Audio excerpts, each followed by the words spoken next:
TV के खास कार्यक्रम प्राइम डिबेट में आपका स्वागत है। मैं हूं राजेश तोमर। आज हम बात करेंगे निजी अस्पताल की मनमानी की। हालांकि अगर पूरे देश में देखें तो निजी अस्पतालों का एक बड़ा जाल बिछा है और लोग वहां जाने को मजबूर भी हैं, क्योंकि वहां का जो कल्चर है, वहां का जो ग्लैमर है और वहां पर जो दावे किए जाते हैं, लोगों के पास विकल्प भी नहीं। और इसके लिए सबसे बड़ा जिम्मेदार अगर कोई है तो वो है सरकार, क्योंकि सरकार ने विकल्प में ऐसे अस्पताल नहीं छोड़े हैं जिसकी वजह से लोगों का विश्वास उन अस्पतालों में रहे। अब ये लोगों की मजबूरी समझें या उस समय की जो खास तौर पर जब परिस्थितियां आती हैं तो जब लोगों के पास बहुत विकल्प नहीं होता, लोग एक ही उम्मीद लगाते हैं कि किसी तरह से जो उनका अपना है वो बचे रहें या उनका कहीं ना कहीं इलाज हो जाए। लेकिन इसके बाद जो कहानी शुरू होती है वो हम आपको पहले एक रिपोर्ट से बताना चाहते हैं। तो देखिए एक रिपोर्ट। तारीख को यहाँ पर लाया गया बच्चा को। यहाँ लाने के बाद बच्चा कुछ हम लोग बोले कि गरीब आदमी हम लोग इतना भी कैसे परेशानी डील नहीं कर सकेंगे, तो बोला कि 4 दिन तक इसको हम देख कर बताएंगे, 4 दिन रख के बताएंगे। तो हम बोले कितना खर्च गिरेगा, 50 से 60 हज़ार का लगभग बोला। तो हम लोग एक गरीब आदमी कुली कबाड़ी काम करने वाला 200-250 रुपया कहाँ से शेयर करेंगे, लेकिन बोले 50-60 हज़ार रुपया फिर भी देंगे, बच्चे को जान बचाना है तो हम देंगे। वो 3 लाख रुपया लग गया भैया, हर चीज का जांच हो रहा है और हर चीज हो रहा है। अभी बेड चार्ज 1.5 लाख रुपया सुपर हो गया। अभी बोला जा रहा पैसा जमा कीजिए, नहीं तो बच्चे को वहाँ से निकाल देंगे। सुना आपने, ये वो दर्द है जिसका इलाज नहीं मिल रहा है, ये वो पीड़ा है जिसकी कोई दवा आज तक नहीं बनी। दर्द चौतरफा है, पीड़ा सर्वव्यापी है, लेकिन जिम्मेदार खामोश हैं, या यूं कहें कि मर्ज बढ़ता ही गया ज्यों-ज्यों दवा की। जी हम बात कर रहे हैं निजी अस्पतालों की मनमानी की। रांची से लेकर कोडरमा और हजारीबाग से लेकर पलामू तक में निजी अस्पताल की मनमानी से लोग परेशान हैं। दूसरे शब्दों में कहें तो निजी अस्पताल हाल के दिनों में नोट छापने की मशीन बन गए हैं। संवेदना के शब्दों के साथ निजी अस्पताल इन दिनों नोट की जुगाड़ करने में लगे हैं, और जहां मरीज ने पैसे देने में आनाकानी की, अस्पतालों के डॉक्टर हड्डी तोड़ विशेषज्ञ बनने से भी बाज नहीं। जो जितने भी आपके रूल्स एंड रेगुलेशंस आ रहे हैं, चाहे वो कंज्यूमर प्रोटेक्शन एक्ट हो, चाहे क्लिनिकल एस्टेब्लिशमेंट एक्ट हो, वो सारे छोटे नर्सिंग होम्स या छोटे जहाँ पर अस्पताल हैं उसके अगेंस्ट में जा रहे हैं, जो कि कम पैसे खर्च करके मरीज का इलाज कर पाते हैं। तो उसमें ये छोटे इंस्टीट्यूट्स जो हैं वो बंद हो जाएंगे और पेशेंट्स के पास में सिर्फ 2 ऑप्शंस रह जाएगा, या तो गवर्नमेंट हॉस्पिटल्स रहेगा या कॉर्पोरेट हॉस्पिटल्स रहेगा। राजधानी रांची में ऐसा कोई दिन नहीं गुजरता जब अस्पतालों में मारपीट की घटनाएं सामने न आती। वजह बनती है सिक्कों की खनक। अभी पिछले शनिवार को रानी हॉस्पिटल में मारपीट की घटना सामने आई। कुछ दिनों पहले ही शहर के नामी हॉस्पिटलों में से एक ऑर्किड में पैसों को लेकर विवाद सामने आया। सवाल उठता है कि निजी अस्पतालों की मनमानी पर रोक कौन लगाएगा। रांची से ईटीवी न्यूज के लिए अजय लाल की रिपोर्ट। आपने पूरी रिपोर्ट देखी। लोगों के पास विकल्प बहुत कम है। अगर आप पूरे झारखंड की बात करें तो यहाँ पर अगर राजधानी में 2-4-10 जो इंस्टीट्यूशंस हैं, खासतौर पर जो बड़े अस्पताल हैं, जो अपने आप को सुपर स्पेशलिटी अस्पताल बताते हैं, अगर उनके पास फैसिलिटी की बात करें, डॉक्टरों के टीम की बात करें, तो शायद इनके पास डॉक्टरों की बहुत बेहतर टीम नहीं है, लेकिन बड़े बड़े बोर्ड्स जरूर लगे हैं। लोग वहाँ पर जाने को मजबूर है। मेडिकल प्रोटेक्शन एक्ट की बात करती है। अगर आप मेडिकल प्रोटेक्शन एक्ट की बात करें तो डॉक्टरों के लिए प्रोटेक्शन की बात हो रही है, लेकिन जो मरीज हैं, जो उसके रिश्तेदार हैं, उसके प्रोटेक्शन की कोई बात नहीं करता।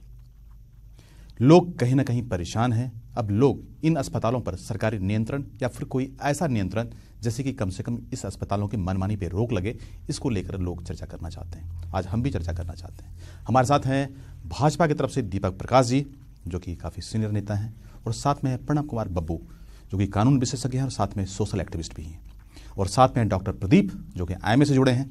तो सबसे पहले डॉक्टर प्रदीप से जानने की कोशिश करेंगे कि डॉक्टर साहब, रांची शहर जो कि राजधानी भी है, यहाँ पर अगर बड़े अस्पतालों की बात करें, जान की गारंटी कोई नहीं देता, कोई दे भी नहीं सकता, लेकिन इलाज की जिस गारंटी की बात होती है, इलाज भी लोगों को उस तरह से नहीं मिलता। लेकिन पैसों के मामले में अगर देखें तो जैसे ही आप मरीज को भर्ती कराते हैं, 5,000 रुपये से उसका काटा शुरू होता है, दूसरे दिन 10,000, तीसरे दिन 15,000। ये बहुत कम हमने पैसे बताए। अगर आपने 5 दिन रखे तो अमूमन जो एवरेज खर्च है तकरीबन लाख रुपये से ज़्यादा का होता है। कहाँ जाए मरीज, कैसे बचेगा मरीजों का जान? ऐसा राजेश जी, अभी मैं देख रहा था डॉक्टर मृत्युंजय जी का एक इंटरव्यू आपके में ही आ रहा था अभी, जो आप दिखा रहे थे जी। तो दरअसल देखिए, पेशेंट के पास 2 ही ऑप्शन है, आइदर आप या गवर्नमेंट हॉस्पिटल में जाइए या प्राइवेट हॉस्पिटल में जाइए जी। गवर्नमेंट हॉस्पिटल में आपका जो है आइदर इंफ्रास्ट्रक्चर हो, डॉक्टरों की कमी हो। जैसे मैं बता दूं, स्पष्ट कर दूं कि 1000 पे एक डॉक्टर का होना जो आंकड़ा है, जो मापदंड है कि 1000 पे एक डॉक्टर होना चाहिए, हमारे यहाँ 10,000 पे भी एक डॉक्टर नहीं है। ये तो नहीं डॉक्टरों की बात। मेडिकल में जो ट्रीटमेंट है वो एक टीम वर्क होता है, जिसमें कि इंफ्रास्ट्रक्चर, पैरामेडिकल स्टाफ का जो टीम है वो सारा चीज़ जो है वो होना चाहिए। तो कहीं ना कहीं ये कमी है, नंबर 1। नंबर 2, जो वो जिस बात की तरफ वो इंगित कर रहे थे डॉक्टर मृत्युंजय, कि गवर्नमेंट क्लिनिकल एस्टैब्लिशमेंट एक्ट लाती है, और क्लिनिकल एस्टैब्लिशमेंट एक्ट जब लाती है तो वो एक्ट अगर उसको सीरियसली लागू कर दिया जाए तो सिर्फ कॉर्पोरेट हॉस्पिटल बचेंगे, और जितने भी जो निजी हॉस्पिटल हैं, छोटे छोटे हॉस्पिटल्स हैं, नर्सिंग होम्स हैं, वो नर्सिंग होम्स हैं, वो नहीं होंगे। मैं 5 या 10 साल पीछे की तरफ ले जाता हूँ। पहले भी वही स्थिति थी, लोगों का इलाज होता था, लेकिन ऐसी स्थिति नहीं देखने को मिलती थी, क्योंकि उस समय जो था ये मेडिकल, चाहे वो नर्सिंग होम हो या प्राइवेट हॉस्पिटल हो, वो उनका संचालन डॉक्टरों के हाथ में था। तो कहीं ना कहीं एक अकाउंटेबिलिटी थी, उनकी मॉरल ड्यूटी थी। लेकिन अब जो है, जो कॉर्पोरेट हॉस्पिटल हैं वो व्यवसायियों के हाथ में है, व्यवसायियों के हाथ में है, और जब व्यवसायियों के हाथ में होगा तो उनका वो सिर्फ मुनाफा के लिए ही इसको किए हैं हॉस्पिटल को ना। आज उनका शेयर है मार्केट में, शेयर फ्लोट करने की बात उनको दी जाती है। तो जब तक वो प्रॉफिट मेकिंग ऑर्गेनाइजेशन नहीं रहेंगे तब तक तो उनका शेयर भी नहीं मार्केट में। लेकिन लोगों के जान के कीमत पर इस तरह का प्रॉफिटिटी और इस तरह के धंधा जाहिर है, इस पर कहीं ना कहीं सवाल खड़ा होगा। बब्बू जी, आप इन अस्पतालों के बारे में अगर देखें, रांची शहर में जितने भी बड़े बड़े अस्पताल हैं, हम किसी का नाम नहीं लेना चाहते, लेकिन अस्पतालों के आप जब रिसेप्शन में जाते हैं तो आपसे बताया जाता है कि भाई आपको तुरंत में इमरजेंसी में आपका इलाज शुरू होगा, पहले आप कुछ कागजों पे हस्ताक्षर कर लें और फिर कुछ पैसा जमा कर दें। और वो जो बिलिंग साइकिल वो इतना मजबूत है इनका और इतना बड़ा है कि हर व्यक्ति इसको मीट नहीं कर सकता है। और जब आपके जो परिजन हैं, खासतौर पर जिनको आपने भर्ती कराया है, उसका फिर बाद में आपको कोई हालचाल अगर लेना हो तो वो डॉक्टर की मर्जी और प्रबंधन पर निर्भर करेगा कि आपका जो पेशेंट्स हैं जिसका आपने भर्ती कराया है उनका क्या हाल है और उनकी कितनी सेहत में सुधार है, इसकी जानकारी भी अब अमूमन आपको नहीं मिल पाता। क्या कहेंगे? जी देखिए, मेडिकल प्रोफेशन है, बहुत पायस प्रोफेशन है जी। अगर हम इतिहास को लें तो चरक संहिता से लेकर के धन्वंतरी तक की कहानी इस जगत से जुड़ा हुआ है। पहले अमूमन हम लोग जब गांव में रहते थे तो किसी की तबीयत खराब होती थी तो आप देखते थे कि वहाँ के लोकल चिकित्सक नाड़ी देख करके इलाज कर लेते थे और बहुत ही सस्ते में इलाज होती थी और सारे लोग ठीक होते थे जी।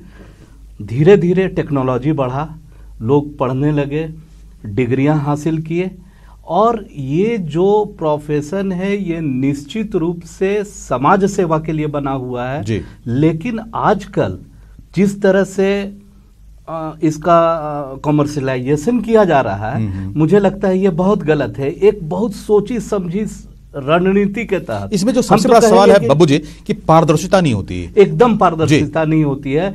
आप कॉरपोरेट हॉस्पिटल में जाएं तो सबसे पहले हॉस्पिटल में मरीज को तो अंदर ले जाएगा उनके टेस्ट के लिए और आपको फॉर्म भरवाने के लिए अलग रूम में भेज देगा।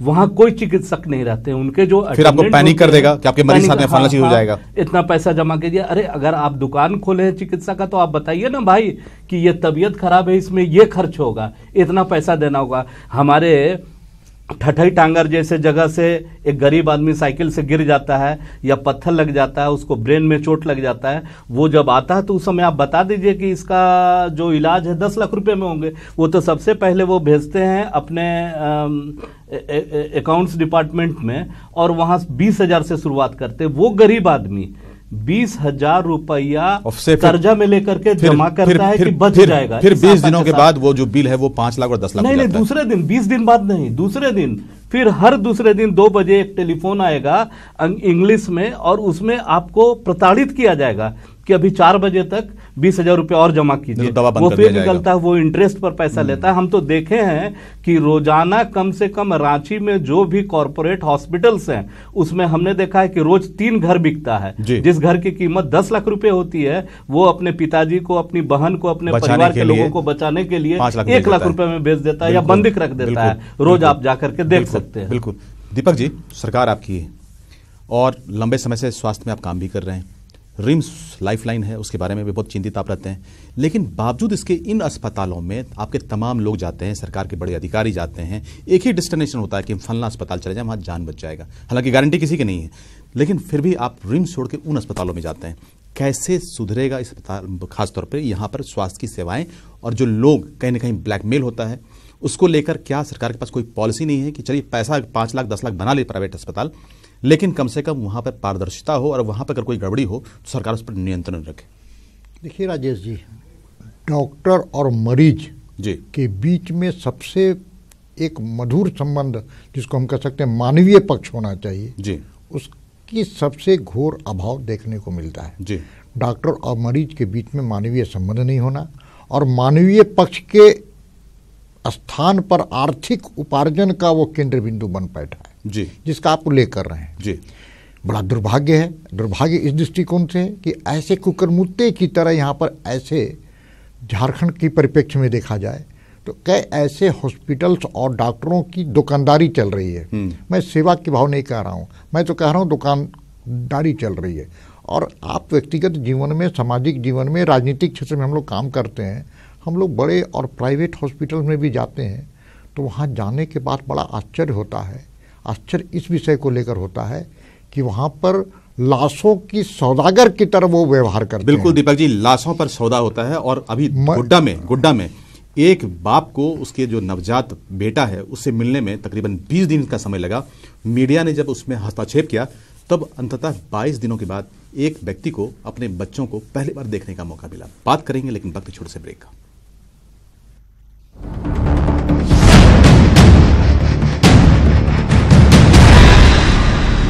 ब्रेक के बाद एक बार फिर से आपका स्वागत है। हम बात कर रहे थे अस्पतालों की।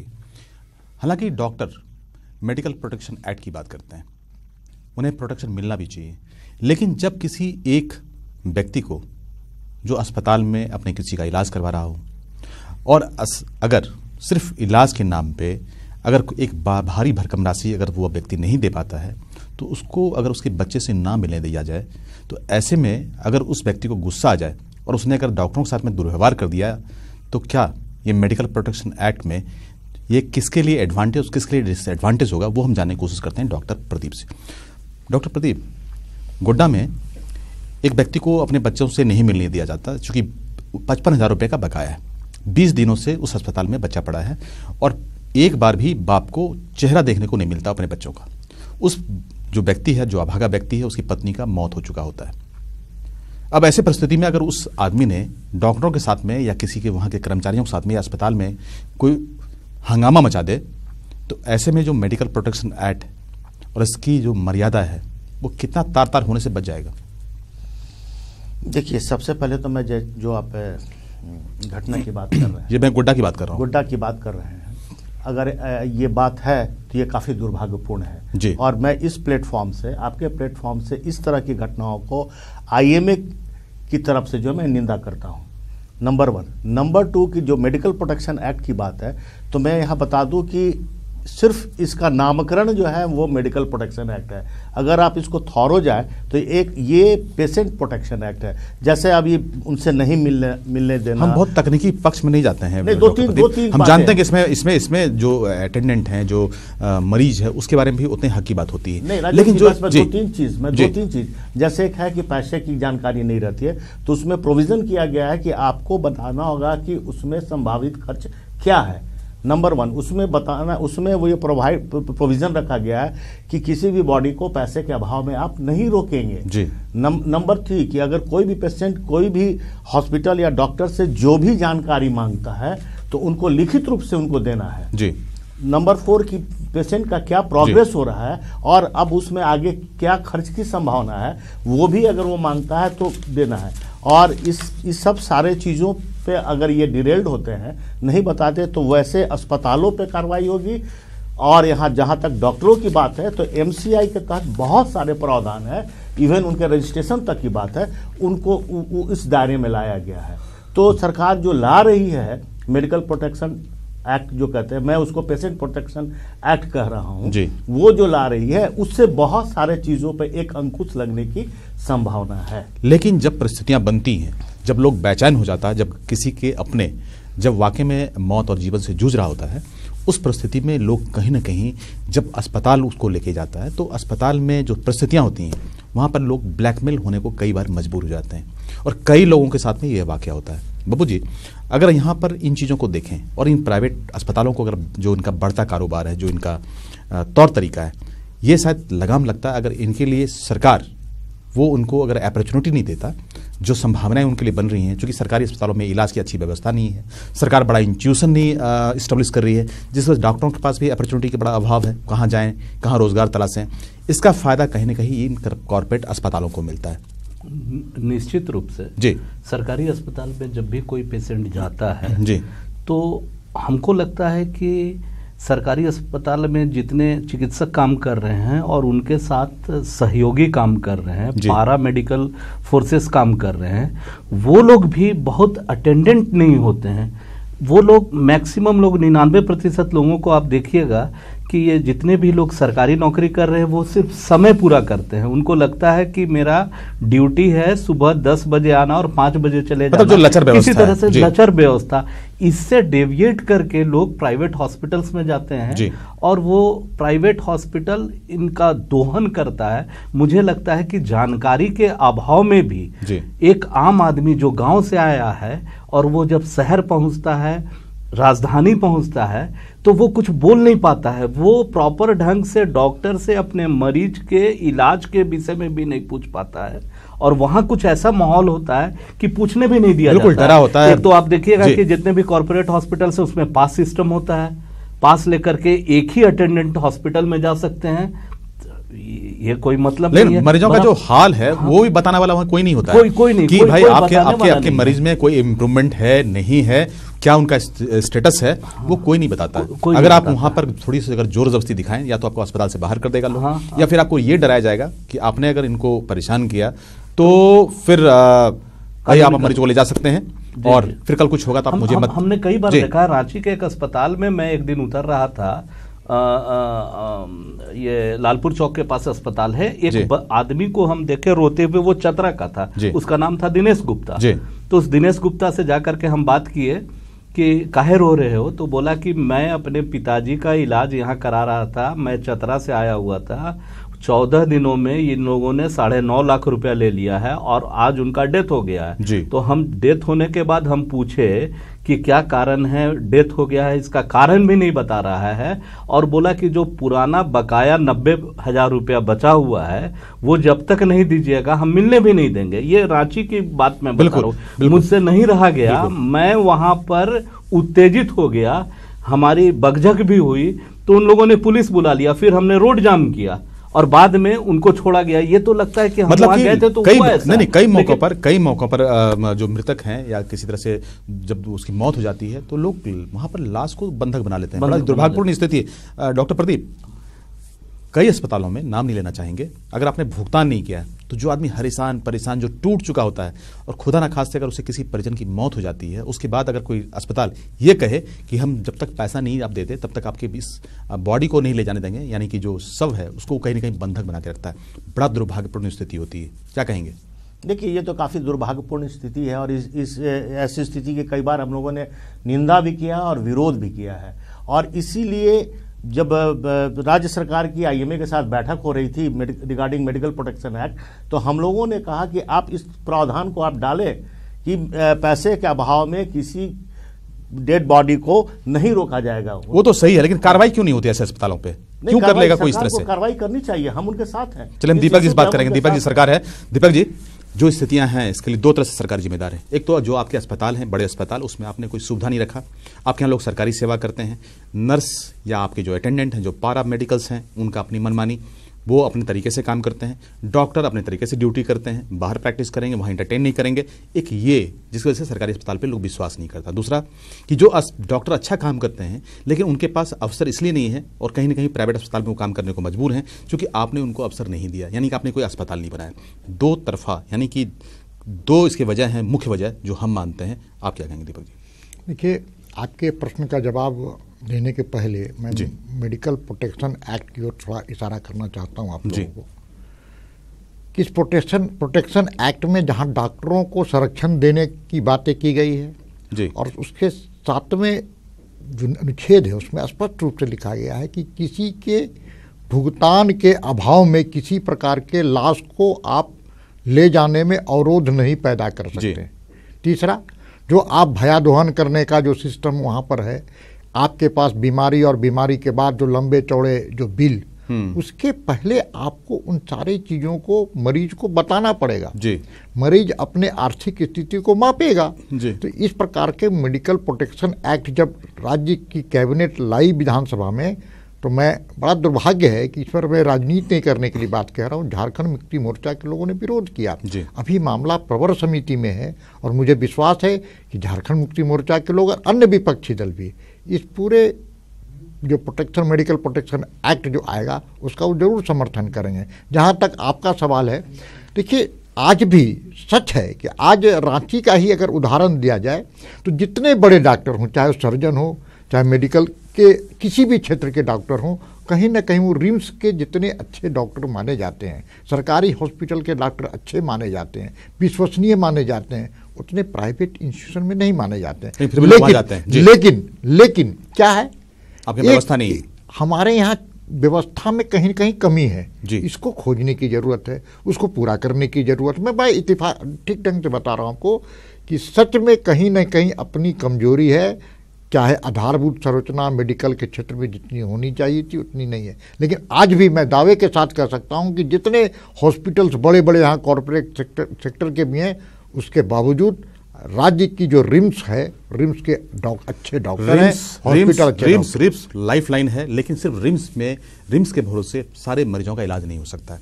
जो सबसे बड़ा सवाल है कि सरकार अगर थोड़ा प्रयास करे तो इन जो निजी अस्पताल हैं इसके मनमानी पर रोक लग पाएगा। इस सिर्फ कार्यक्रम में हम चीज़ों को नहीं समझ सकते थे, हम अगली बार जरूर प्रयास करेंगे। आज इस कार्यक्रम में इतना ही, जब अगली बार मिलेंगे एक नए मुद्दे के साथ मिलेंगे, तब तक लीजिए हमें इजाजत। नमस्कार।